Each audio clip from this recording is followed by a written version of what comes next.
Good evening, everyone. This is Pastor Anthony here with your Daily Excellence, and I'm so glad you guys are all here to watch us. And today we have a special guest that's going to be on in just a minute. He's actually on standby right now, and that's Brother Jim from the Earth Changes channel. He's going to be here, and I'm going to interview him. We're going to talk about a few different areas that Brother Jim feels is very important for us to be discussing right now. But before we do, if you guys can do me a huge favor, like, share, subscribe to this channel.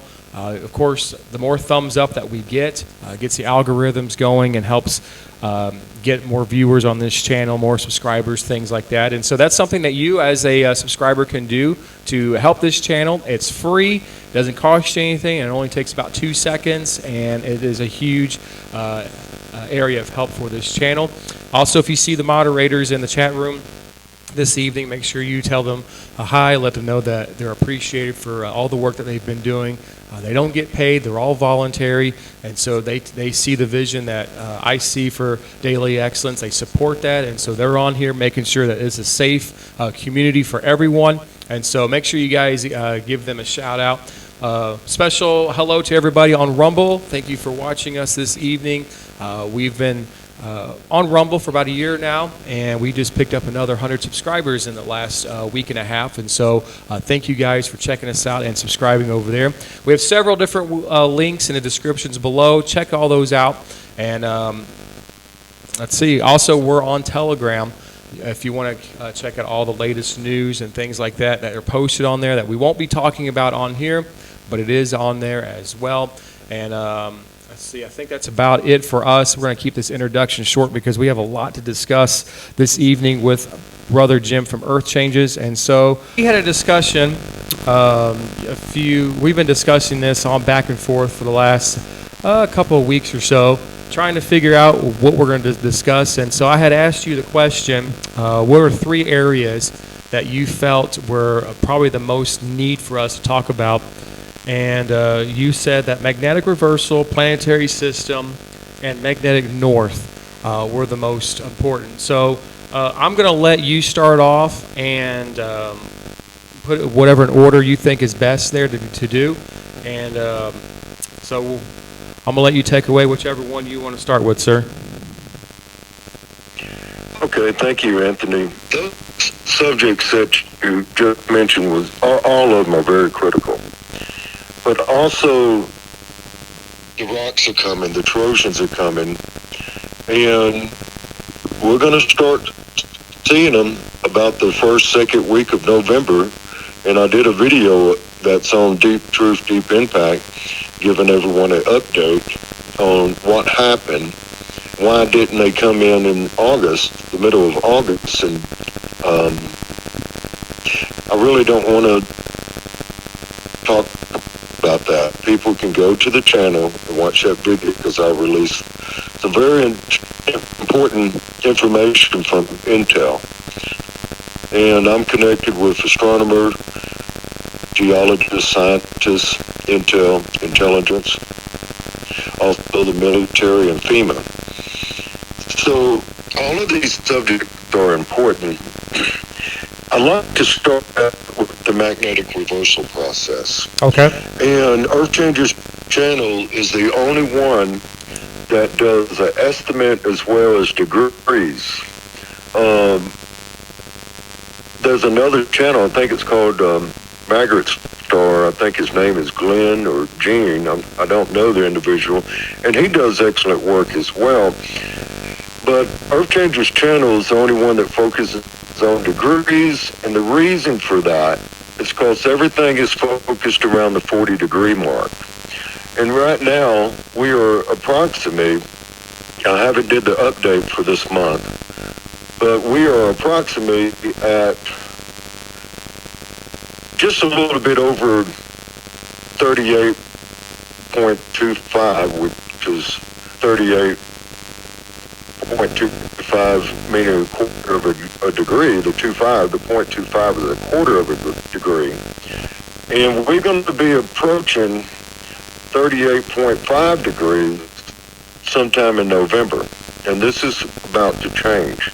What's happening with La Palma, the volcano there, And what happened with Mount Etna is saving that island right now, Anthony, because it's releasing the pressure. And this past week, the bomber had a flow of lava that was just unbelievable. It was like a pouring river. So this is good. People don't understand that this is good that the lava's coming out like that, because that means it's a consistent flow of release of pressure. Now, if Mount Etna stops the release of that particular volcano, then I guarantee it within 2 to 3 days we're going to see another explosion. And for what I understand, last week a section of the Cordillera collapsed, and that's what started the lava flow. And if you look at Kilauea in Hawaii, and I told people months ago, because of the indication of the earthquakes, it was fixed to go into eruption. Now, the Kilauea, it hasn't erupted enough to release lava going into the Pacific Ocean, but it's going to happen. It's filling up the Cordillera right now. And then this past week, a lot of information, and as far as video recording of interviews of people up around Delaware that heard a boom, and there was no earthquakes recorded. Mm-hmm. Now, what is happening, I just want to clear something up so people can understand. The Earth's crust is separating from the mantle, the upper mantle. And scientists and geologists for government agencies believe once it goes to 55%, which they cannot measure, they actually don't know how much percentages that the results of these booms, or that is taking place deep underground, they don't know the percentages. So we only discovered the light bulb last week, right? So there's just simply not enough data to put into a quantum computer, and I got that from my source that's a scientist.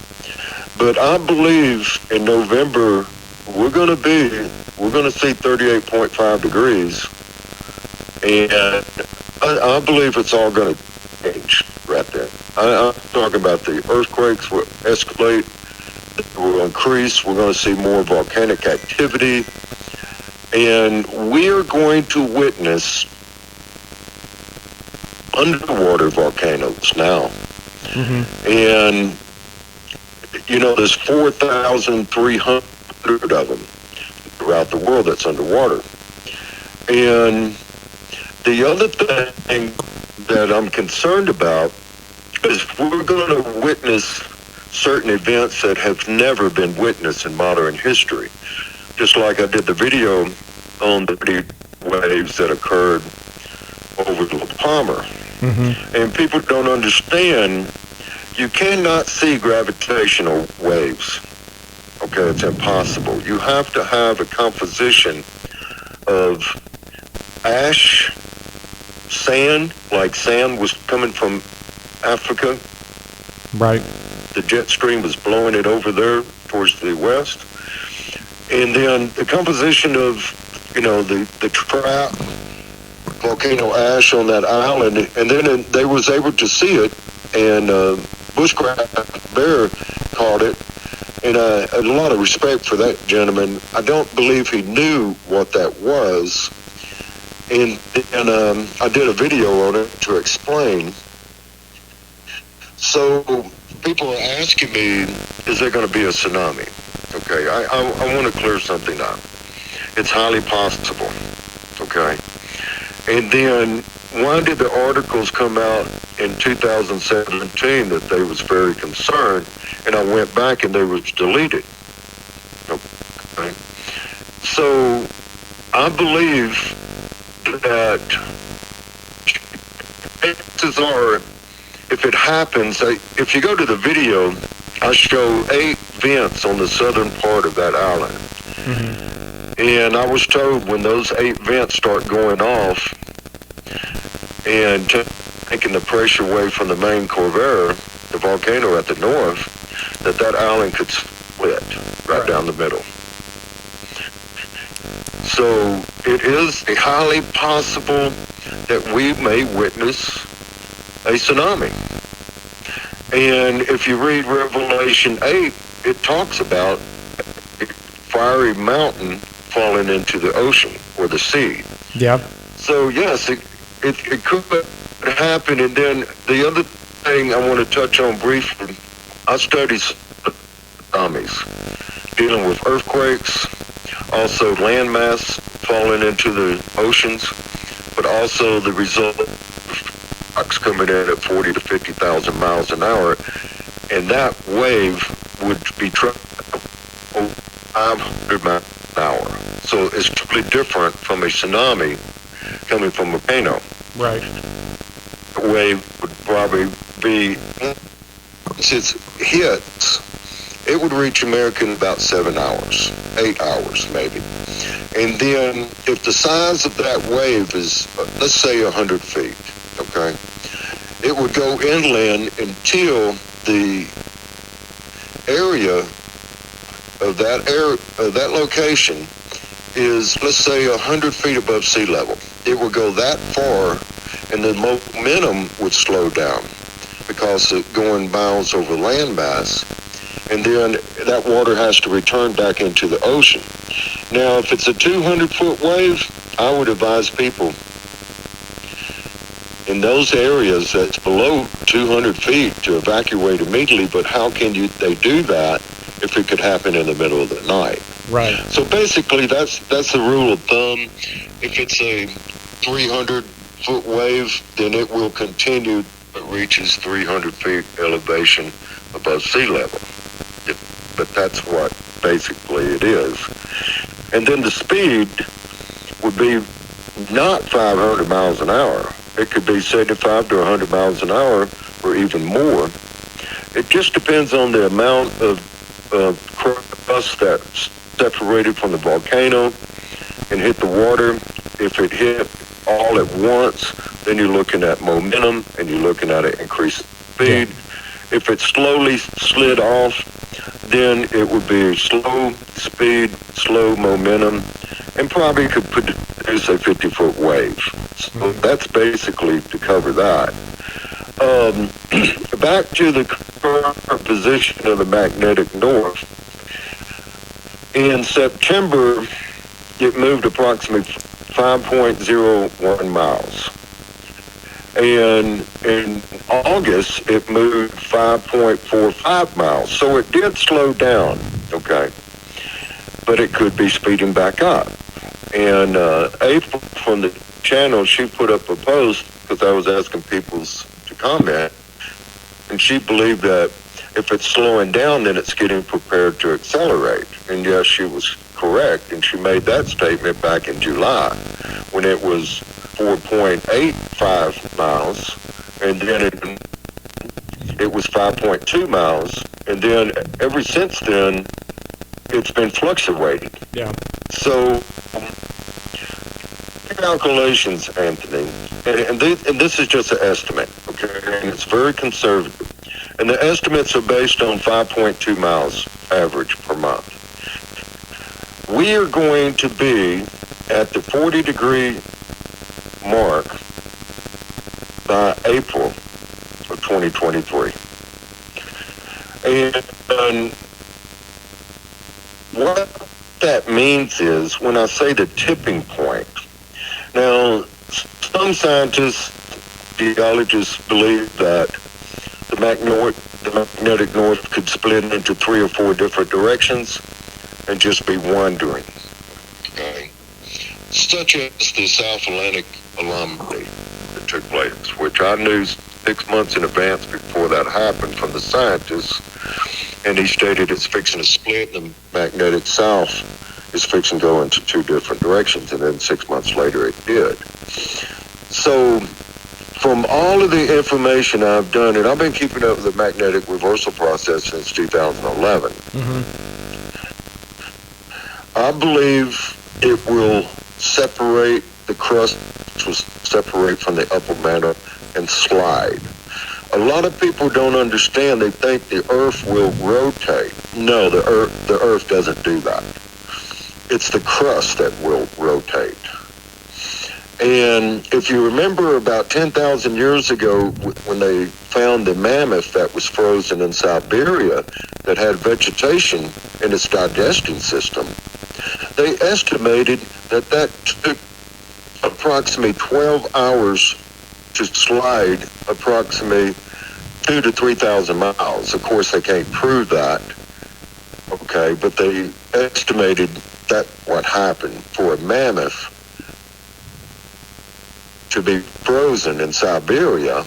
And it's the same time in Utah when the mammoth and the saber-toothed tiger was extinct, when they found hundreds of them in a canyon. It's approximately 10,000 years ago, the day of Atlantis, should I say. Right. And I talked to the scientists about that. I said, is that a fairy tale or what? Is it real? He said, yes. The federal government knows the exact location, and I cannot talk with you about that particular subject. I said, yes, sir. Okay, because it's classified. So we know about the Bermuda Triangle, right? Mm-hmm. So people can read between the lines on that one. Right. And then they have 100 degrees off of Japan is the Dragon Triangle. Exactly 160 degrees. So people ask me, are we going to survive? I believe a small percentage of the human civilization may survive. It depends on if they're living around granite. It depends on what type of mountain range. Let's look at Wisconsin. Okay. A lot of people don't know that there's a huge amount of granite under Wisconsin. So I have to be cautious here. I'm not going to go into that. Okay. Okay. But let's say certain people are concerned that there's going to be survivals, people that survive the magnetic reversal. Mm-hmm. So they are activating certain events so that they make sure that no one survives. That's the best I can tell you. Okay. They're concerned about that. And even John Moore talked about it on Brighteon. Let's go to the planetary system. Okay.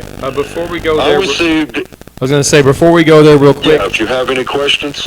Yeah, I wanted to reiterate for the audience real quick that with the magnetic reversal that you had stated that in September we were at, let's see, where we had moved at 5.1 miles.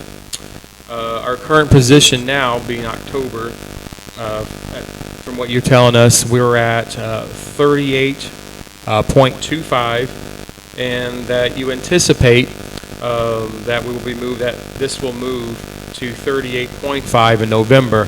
One of the things I wanted to ask you, and the reason why I'm reiterating what you said here, is because it came out yesterday that they're anticipating that the volcano in La Palma, for example, is going to continue for several more weeks. They're anticipating this thing to continue blowing and ashing and having lava going in through November.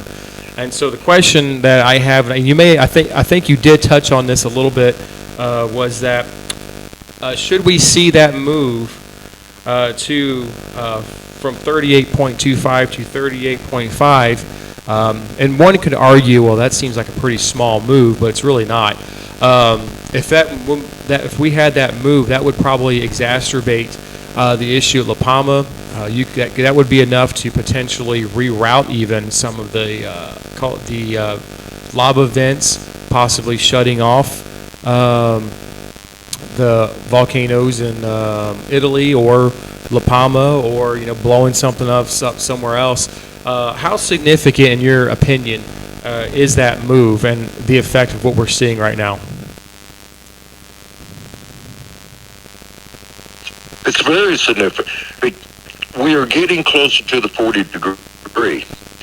And if you combine that from the Earth to 30 on that, and then now it's all over the internet that the Earth is tilted and it's wobbling. So what is causing earthquakes in diverse places, Anthony? I know you already know this. When the Earth tilted, the magma in these areas of the plumes going into areas that are dormant. Chambers are there, but they're empty, okay? They're empty. But because of the tilt of the Earth, approximately 30 degrees, this is the reason that we're starting to see earthquakes in diverse places, like in Canada and other places. And then what has occurred this week, just approximately 3 days ago, is the Great Rift in Africa has a number of earthquakes, magnitude 4. Now, this is the first time in years that we've seen earthquakes in that area. What is strange about the Great Rift in Africa, when those cracks occurred, there was no earthquakes. There was no indication of earthquakes. It was just the Earth expanding. But now we're starting to see earthquakes. And I'm going to cover that in the update for the update. I may touch on it for the magnetic reversal. Okay. Position. I'm definitely going to cover it for the earthquakes update. That will be a 6-week update because I live off the grid and my generator went down. So what I'm trying to say is keep your eye on the Great Rift in Africa where that continent is splitting. And then keep your eye on the magnetic north area, which we had in August 2021, a magnitude 4.5 to the north. Also, we had in August a magnitude 4.6 just south of the 40 degree mark.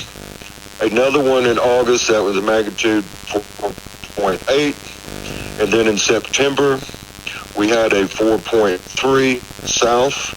And then south of that one, in September, would you believe a magnitude 5.1?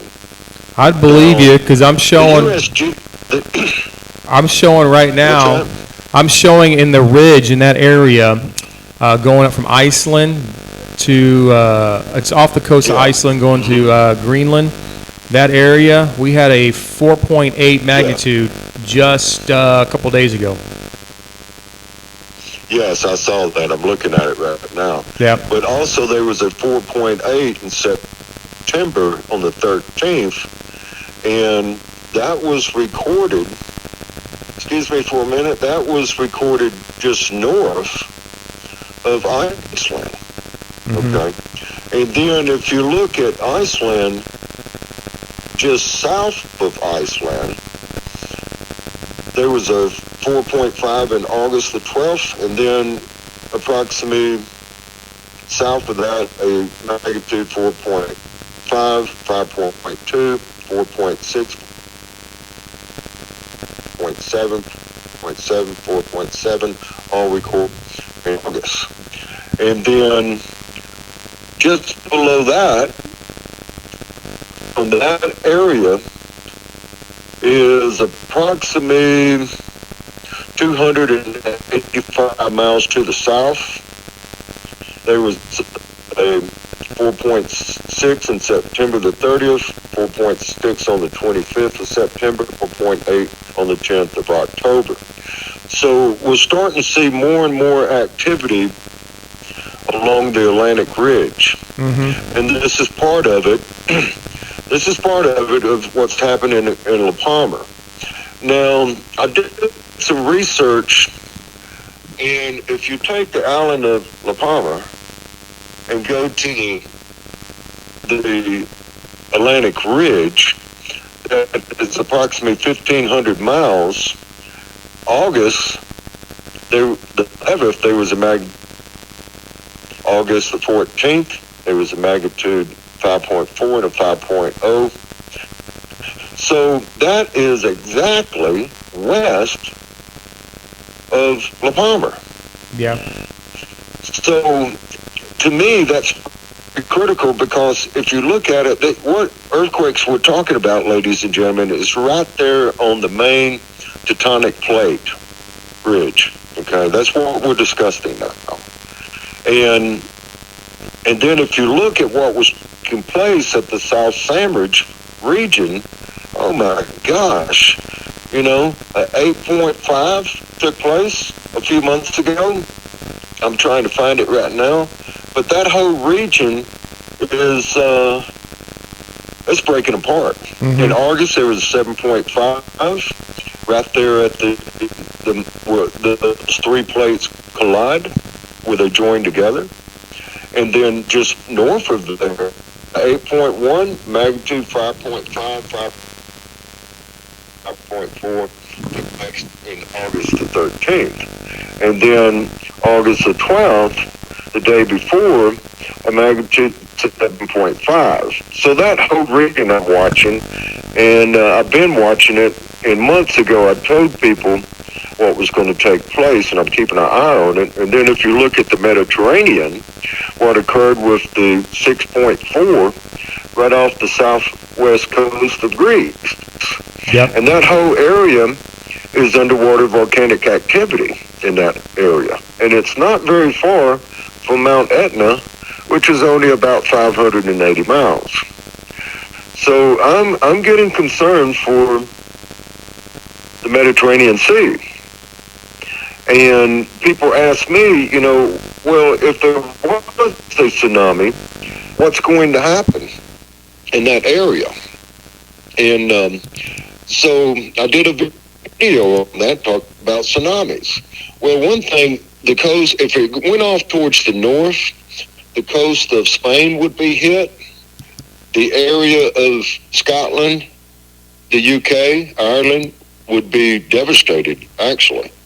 Because those areas, if you look at the UK, those areas are not very much, on elevation.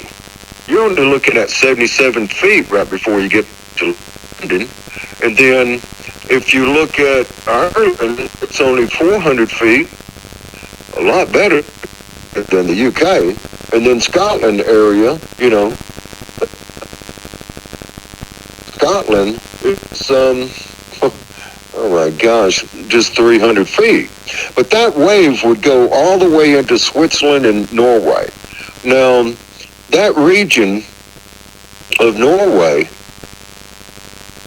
has a huge mountain range, almost 3,000 feet. It will be the coastlines, okay? But the Netherlands, because right before Belgium and the UK is, right there, that tsunami would compress. And what I mean by that is the change of the seafloor. It would compress between those regions. And the Netherlands would be increased. And the Netherlands, if you look at it, man, they're only like 40 to 50 feet above sea level. Same thing with parts of Belgium. The main area of Belgium alone is only 500 feet. But, and then the west side of France would get it at only 200 feet. So that's the best thing I tell. I know you got some subscribers that live in the UK, Ireland, Scotland, and parts of Europe. I'm just letting those people know, because I didn't focus on it that much. I was mostly focusing on, the Atlantic Ocean going towards the west, and the whole region would be affected. Right. Actually, I did a simulation of a tsunami, and then in that video, I think it's up to 13,000 views, but Iceland, Greenland, Nova Scotia would be totally wiped out. I'm sorry. And then the whole East Coast, and then, of course, Puerto Rico, Dominican Republic, Cuba, Florida, And people ask me, well, what about Florida if it was a 100-foot wave? Well, I'm sorry, okay? Florida is nothing more than a sandbar. And I'm on Google Earth right now, and I'm looking at the middle of Florida at 40 feet, okay? So that wave would go over Florida. I think the highest point is 61 feet, and that wave will go into the Gulf of Mexico. Right. And it will compress between Cuba and Florida. So if let's just say a 50-foot wave came into Florida and between Florida and Cuba, that wave would escalate and increase in size to 100 foot, maybe even higher. And then it would continue all the way into Mexico. And it would continue all the way probably from Houston, Corpus Christi, Port Isabel, and then parts of Mississippi, Alabama, Georgia. But because it's on the eastern side of the Gulf, that from a 100-foot wave would decrease probably to just 25, 30 feet, and that's it. So I just wanted to clear that up. I know you have a lot of wonderful subscribers around the Gulf of Mexico, Yeah, we do. and I wanted to say something about that. Yes. So let's look in here. Let's shift gears here and talk about what is causing all of this and why we're seeing the magnetic north and moving in the direction it's moving, and why we're having magnetic reversal issues and what's causing these earthquakes and volcanoes and all this pressure. And that's the planetary system. And before we get into that, I just want to remind the subscribers, because there's probably quite a few here who don't know your background in this area. But Brother Tim, he is a kind of an expert in this area. He studies over 200 subjects concerning these particular issues and more. And so he has a lot of intel, a lot of people that he speaks to, and a lot of studying. Hundreds and hundreds of hours go into all this. And so, Brother Jim, if you want to just take like a minute or two just to kind of let everybody know what your background in all of this, because there may be some of the new subscribers are watching, they're just trying to figure out how you know all these things, what your background is, just to kind of give them a little peace of mind. Sure, Anthony, thank you. It basically was about 17, 18 years ago when I got into day trading stock market. And in order to play that game, you have to understand the rules. But let me tell you, I went down a rabbit hole that's never ending. I found out about the Trilateral Commission, Council on Foreign Relations, International Monetary Fund, the central banks, the reserve banks, and the world banking system. And I said, my gosh, what is all of this?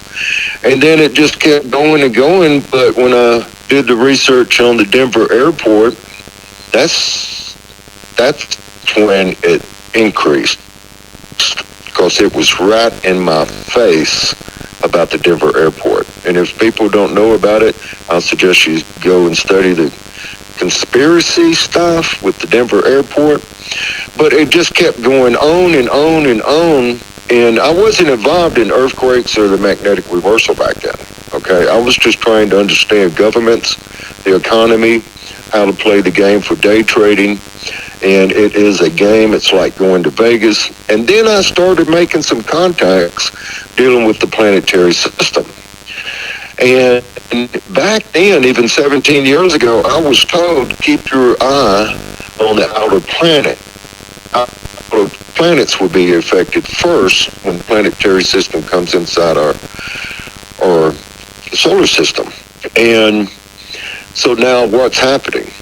Well, Jupiter's being hit, and it tilted approximately 20 degrees, and also the rings of Saturn has tilted. And then our planet tilted 30 degrees, and it's coming in at a 30-degree elliptical orbit. And what is happening, it's draining our planet and our. And in the summer, our planet is between the sun and the planetary system, and that's why we was getting all these record number CMEs when it's a grand solar minimum, and now we're about to go into maximum, because Earth's in between, okay? So now we're going into winter solstice, so the earthquakes may slow down, the CME may slow down, but everything is so unpredictable now. And then back then, I made contact with a scientist, and he told me the truth about climate and how it was changing. And in January the 1st, 2013, we entered the 26,000-year cycle. And I'm like, what is that? And boy, he laid it down on me. He said, basically, the Earth is in a cycle where the Earth is expanding, and it's heating up from inside the Earth's core, heating up the Earth's crust, heating up the landmass, heating up the ocean floor, creating humidity from the salt water and releasing it in the atmosphere. And he said the amount of CO2 emissions that we're putting up dealing with our cars or industrial plants and so forth is only equal to 3 volcanoes per year. Well, guess what? We had 57 last month. Okay? So the Earth is expanding the 26,000-year cycle. Number 2 timeline is we happen to be at the same timeline that the Earth is going to make the adjustment of the magnetic reversal process. Number 3, the planetary system. I received information back in 2015 from a very reliable source. It comes in every 3,657 years. We're currently at 3,654.5. Do the math. Okay, 2023. And then if you look at the, I released some information about the blue Kachina. A lot of people contact me about that. That is going to appear in November, December of 2022. Now the blue Kachina. And then shortly. I'm sorry. Just going to let everybody know what the blue Kachina is. That's basically a comet that broke up into several different pieces. Is that correct? Yes. Okay. I just want to let people know what that was. Yes, you're right on, Anthony. You've done your homework. So the blue Kachina is basically originally started out as Comet Atlas. Well, would you believe 3 months ago it broke up into 3 different pieces? And it's a greenish blue, and I was told by the time it gets here, it will be blue, but you will only see it in the northern hemisphere. Now, the planetary system, the red Kachina, its brother, the Great Destroyer, is coming in at a 30-degree elliptical orbit. So the only people that's going to see it in the first quarter of 2023 will be the people in South America, Chile, as well as New Zealand, Australia, parts of Africa, and we won't see it in the northern hemisphere from the equator approximately March or April of 2023. And that lines up perfectly with the magnetic reversal process completed at the 40-degree mark in April of 2023. So, you see, Anthony and ladies and gentlemen, listen to me. We got 3 timelines. Yes. 3. And then if you want to bring in the 4th, which is a biblical perspective, in the book of Revelation, it says every mountain and island will be moved off its place. And a third of the stars will fall to earth, and that deals with wormwood. And then if you look at Revelation 8, where it talks about a great mountain on fire will fall into the sea. Yes. So we have 4 timelines in biblical, because you can't leave out biblical, Anthony. We know that. Right. I just simply will not. So people ask me, are we going to survive the planetary system? And I want to say something, Anthony, then I like to answer your questions and hear your opinion. Okay. That planetary system is inside our solar system. That's why the planet tilted 30 degrees, and back in 2018, it was released from Caltech that the sun and our Earth tilted 6 degrees. And then I went back last year and checked the article, and they said the whole solar system tilted 6 degrees.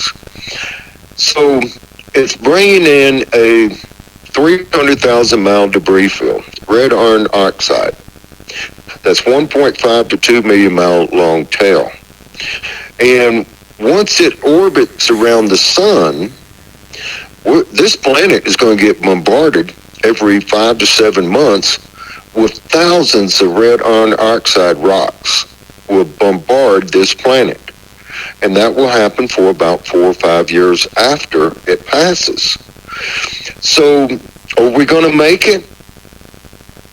Well, when red iron oxide hits salt water, it produces arsenic poisoning as well as sulfur. And it's going to change the Earth's composition of oxygen with all the trees on fire, all the carbon dioxide. No. I'm sorry. I'm just telling the truth. I believe some of us might make it through the magnetic reversal but we are not going to make it through this planetary system, Anthony. And I was told from the scientists, we're not. It also said we don't need a planetary system at 30-degree elliptical orbit to flip us. The planet's preparing to do that itself. And what he was talking about, this thing coming in our South Pole, and when it comes around at 30-degree elliptical orbit around the sun, it's flip us. So it's how possible we could go through the magnetic reversal process through crust displacement, and the crust could slide 3,000 miles, similar to the day of Atlantis, okay? And then when the planetary system comes, it's going to grab us and spin us again. So you're looking at massive amount of tsunamis. And if you understand what happened 3,600 years ago with Moses, when the earth stopped rotating and the departing of the Red Sea, it was recorded in China 3 days of darkness. The sun came up and went back down for 3 days. In the Middle East, it was recorded with 3 days of sunlight. The sun went down and came back up for 3 days. So basically, the earth stopped rotating. And then geologists has found that massive tsunamis took place around the world approximately 3,600 years ago. Yes. Because at the equator, it's about 800 to 1,000 foot deeper at the equator from the tropical force of our Earth rotating. And then for 1,000 feet north, 1,000 feet south. Yeah, I was going to ask you, because some people may be wondering, like, how do we know that this planetary system has been here before? And one of the things you had already brought up was, and what is known as Joshua's long day.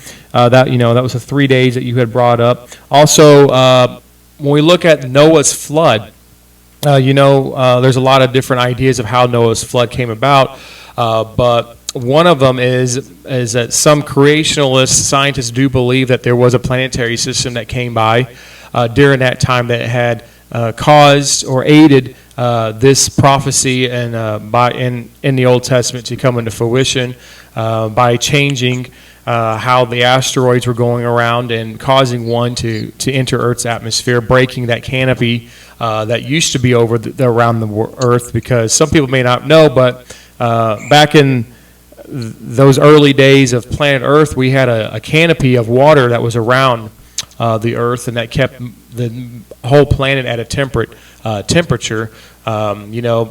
Most of the Earth was right around 60, 70 degree range, and then the poles were only right around 45 degrees.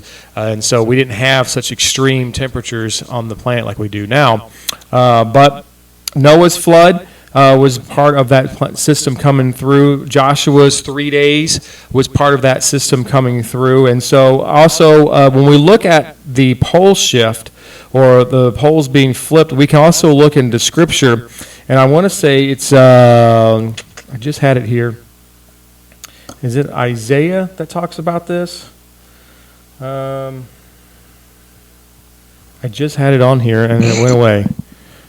I want to say it's like, there we go, Isaiah 24 actually talks about, gives us a hint that we're going to be facing this. It talks about how the earth will be wobbling and things will be flipped upside down. And so if you're looking for a scripture reference for that, I would look into Isaiah chapter 24 as well. And so I wanted to bring those things up about the planetary system, put a little biblical background to it so people will know that we're not going astray, that this is backed up from things that have happened in the Old Testament. And it's like a cycle. It's coming back around, and with it coming back around, we're going to see fulfillment and revelations, which you had already brought up earlier in this as well.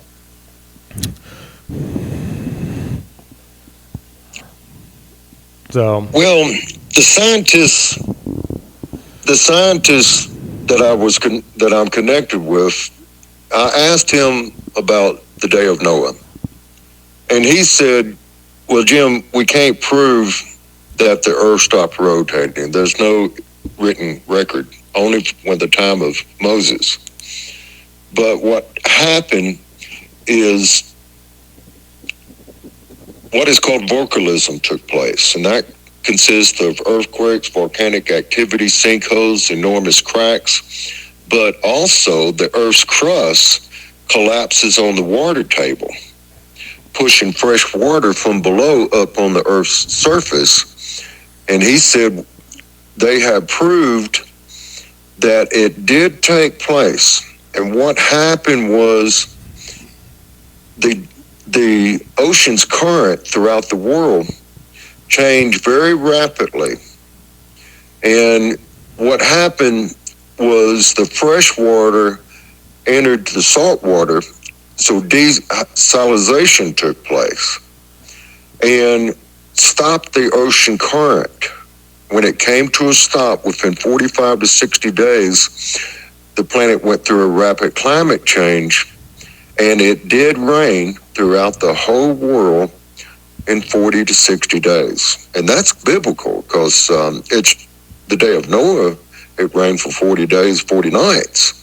So it's interesting when we get scientific evidence that's validated with confirmation on these Bible perspectives. I think it's amazing myself.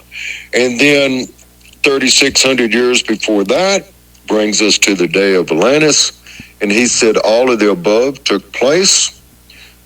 But what didn't take place with Noah was crust displacement. Only certain continents did that. But with Atlantis, we went through 100% crust displacement, where the Earth separated from the upper mantle and then slid approximately 3,000 to 4,000 miles, or if not more. Mm-hmm. So those are the three areas of the planetary system related to the information and research that I've done. And two of them are biblical. So you brought up an excellent point there, Anthony. But I believe we are at the end of age myself. And if you look at the day of Noah, Christ stated in the last days would be like the day of Noah. Well, look at the jet stream, Anthony. Yes. You know, you done, didn't you study me, you know, when you was in college, you studied the weather, right? Yes, you could have had a degree on it, or I didn't get a degree. So, what's your opinion on this jet stream? It has to be connected with the magnetosphere. Yes, so because it's weakening. It is weakening. One of the things that we are seeing with the jet stream, which I did a video this last Tuesday on our channel when we talked about it, because I hadn't talked about the jet stream for quite a while this summer. Just because, honestly, there's so much going on with it that it's beyond my own explanation of it. But what I did notice is that it looks like, how do I start this off? One thing, of course, is we have gamma rays and we have all this stuff coming in. The upper atmosphere is getting to put it simply, heavy. When you have particles coming in, just because you can't see them here on the land doesn't mean they're not there. But when we have all these volcanoes going off, these particles get into the atmosphere. They stay in the atmosphere. They go worldwide. And as you mentioned earlier, just last year alone, we had 56 earthquakes going off. I mean, not earthquakes, volcanoes. We're going to surpass that number this year. And plus, with the particles coming in, gamma rays coming in from our sun through natural 11-year cycle, us coming out of solar minimum, there's a lot of weight in the atmosphere. And so what happens is it starts pushing the jet stream down. And so when we get the jet stream being pushed down, the winds get stronger on the land.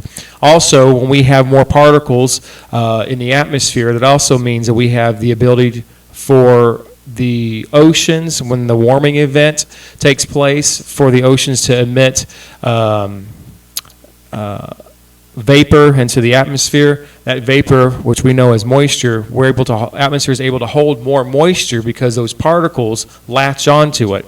And so this is why we're seeing the term like rain bombs and cyclone bombs. And I'm going to be interested to see how this winter pulls out, because I think we may see snowstorms that may drop 3 to 5 feet of snow this winter in areas because of all that. But what I noticed is that the jet stream seems to have shifted to the northwest by quite a bit. And I showed everyone last Tuesday the temperature graph and the jet stream graph, and both correlated perfectly with each other, which is why here in the United States, we're seeing such unusually warm weather for this time of year, and while the western half of the U.S. is seeing colder than normal weather. But when you go to the other side of the globe where it has shifted, you're having cold weather now being way further south than it should be, because the entire jet stream system shifted. And last year we saw that shift where it went southeast, and we saw colder than normal temperatures, places like Texas and Florida, which I'm sure you remember when everything kind of froze out on us around that time. And so, we are seeing those shiftings in the jet stream. It's part of the Earth wobbling. I don't know, how much more it's going to get once we get into the magnetic reversal, or the magnetic north, when it starts hitting that 38 degree range, or 38.5, getting close to 40 degree. I don't know how the jet streams are going to react to that. I don't know if it's going to plunge us in North America into the deep freeze, or if we're going to be, the new banana farm of the world. Who knows?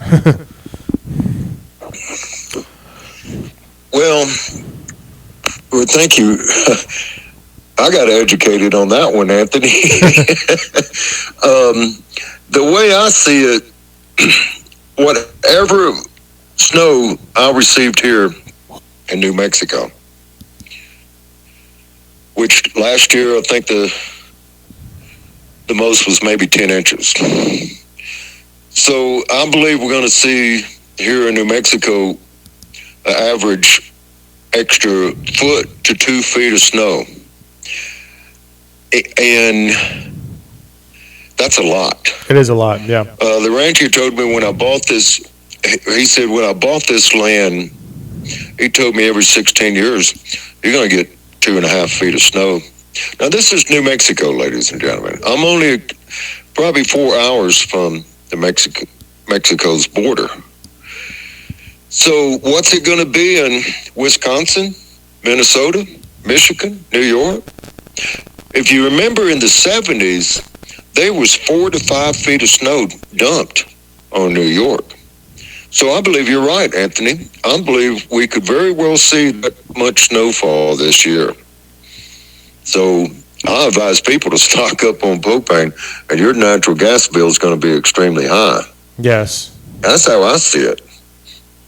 Yeah, you're correct on that. So yes, I agree with you on that one. Yes, I totally agree. And if you look, what Christ said in the last days would be like the day of Noah. Well, what happened in Germany a few months ago? And what's taking place in Spain for the past 2 weeks? Flooding. And then if you look at Africa, where 75,000 people died from the cyclone or typhoon that hit Africa. And then what is going on in India with the flooding? And can't leave out the Middle East. I mean, it was snowing in Saudi Arabia this year. Yeah. Can you believe that? Yeah. So these are biblical signs, Anthony. It's amazing.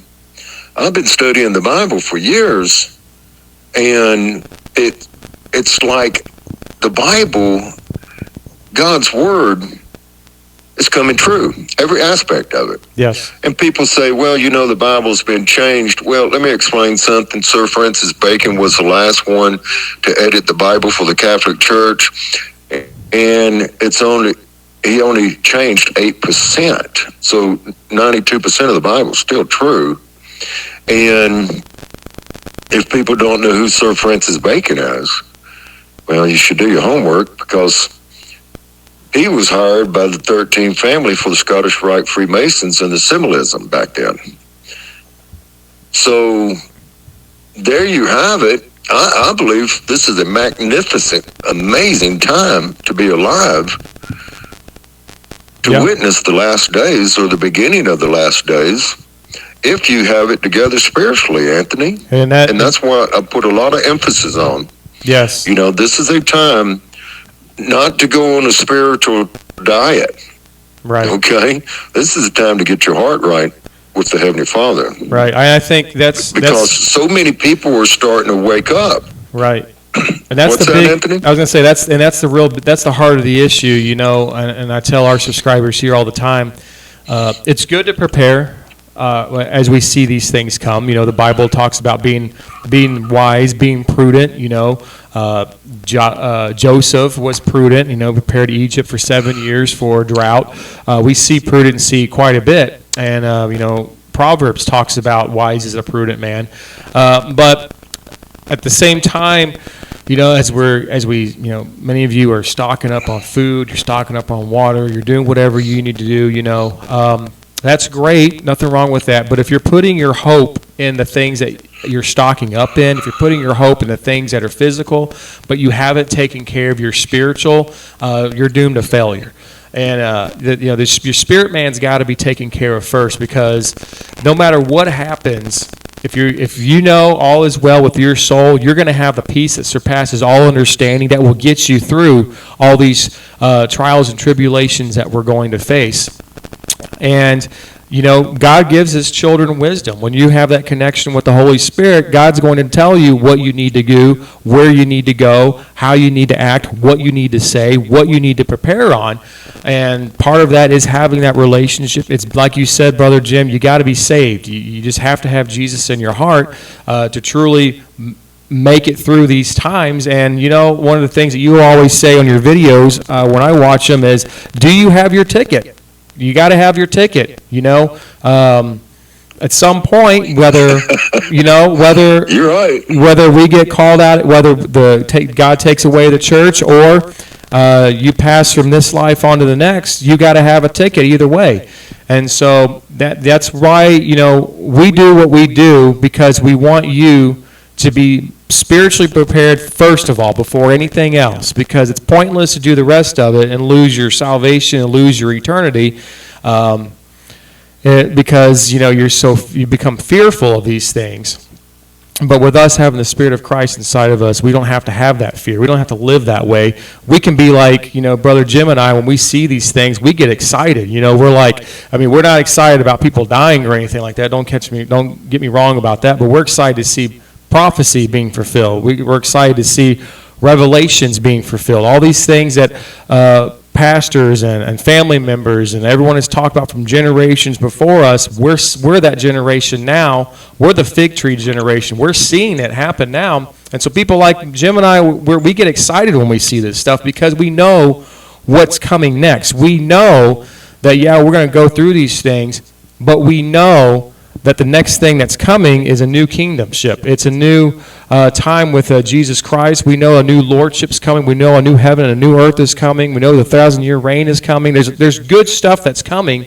We got to get through this first, and your spirit's got to be right. So, as Brother Jim always says in his videos, do you have your ticket? Are you ready? Is there anything else you want to add on here, Brother Jim, before we get off of here? Yes. You know, in the last days, Christ said that we would be weary at the end. And what my interpretation of that is, a lot of good souls are getting weary right now. What I mean by that, they're getting spiritually drained. Their families are falling apart. People are dying, unfortunately, related to certain events that I'm not going to talk about. Right. We know what it is. And then people are going through divorces, bankruptcy.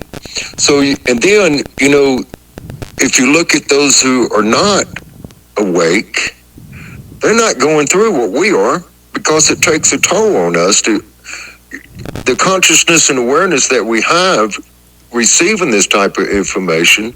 I'm going to tell you right here, Anthony, last week I felt spiritually almost drained, mentally and physically, with all of these events taking place.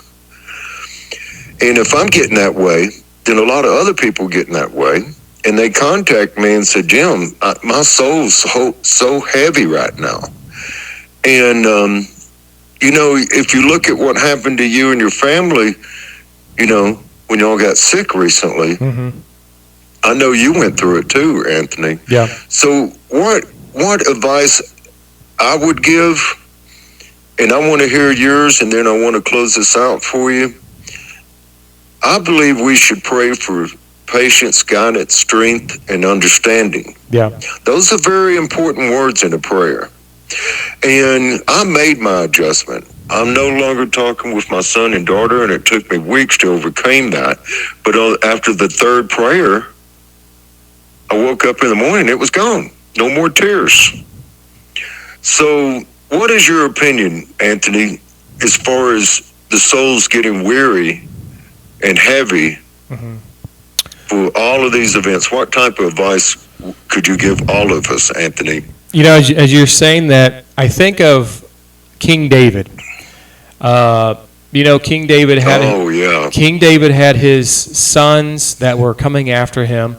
You got to remember King David's history with, you know, his sons trying to take over his kingdom. Matter of fact, he had one son that, you know, took advantage of his daughter. You know, David was on the run.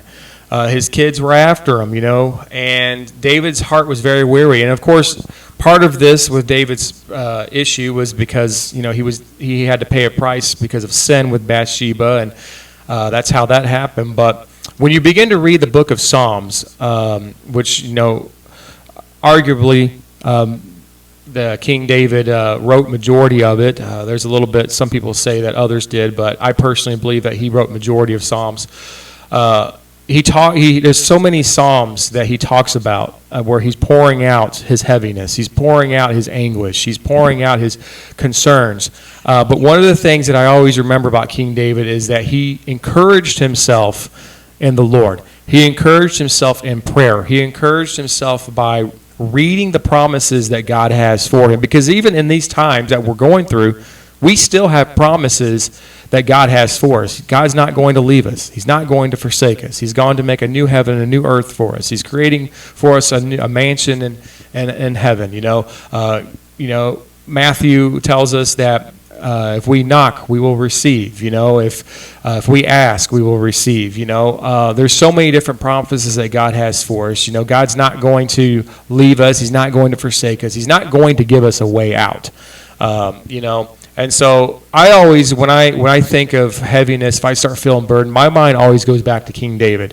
You know, one of my favorite Psalms is Psalms, I believe it's Psalms 24:23. You know, where it's about, you know, though I walk through the valley of the shadow of death, I will fear no evil, for thy rod and thy staff, they covered me.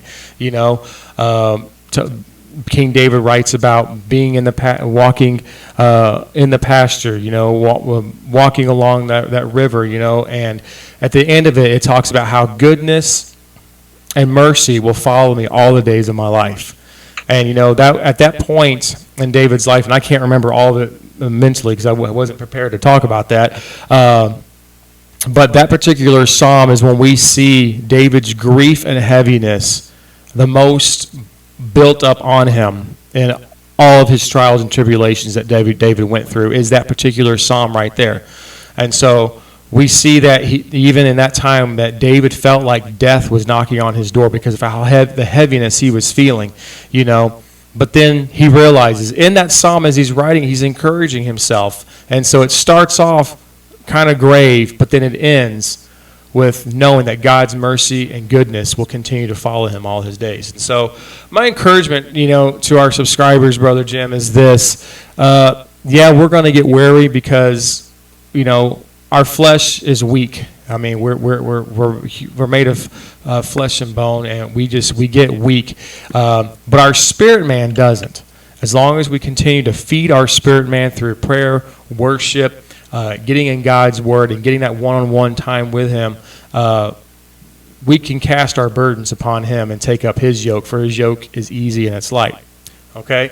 And so that's my advice. Cast your burdens, cast your heaviness upon God, take up his yoke. Walk freely. And when we see these things going on around us, know that God's got your back. God stands with the righteous. And if you're righteous, then God's standing with you. He's standing up for you. He is your advocate. And I can't think of anything else that is better than that, And so that's my advice. That's what I would tell our subscribers, Brother Jim.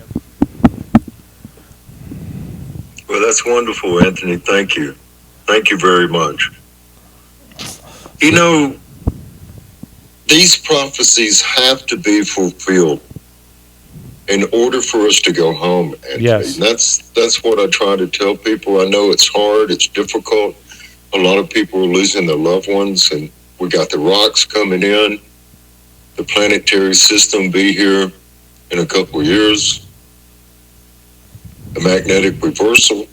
I mean, the Heavenly Father has given us all of these signs, and it's amazing when I talk to people and when I go out, which is very rarely, they know absolutely nothing what is taking place. Right. Nothing.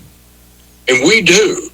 So we should consider ourselves blessed, and that we are awake and Yes. we are aware of these events and how they're lining up with biblical prophecies. You're right. Thank you, Anthony. God bless you and your loved ones and all of the work that you do to help the adolescent teens. And that's why Earth Changers Channel has been supporting you from the beginning.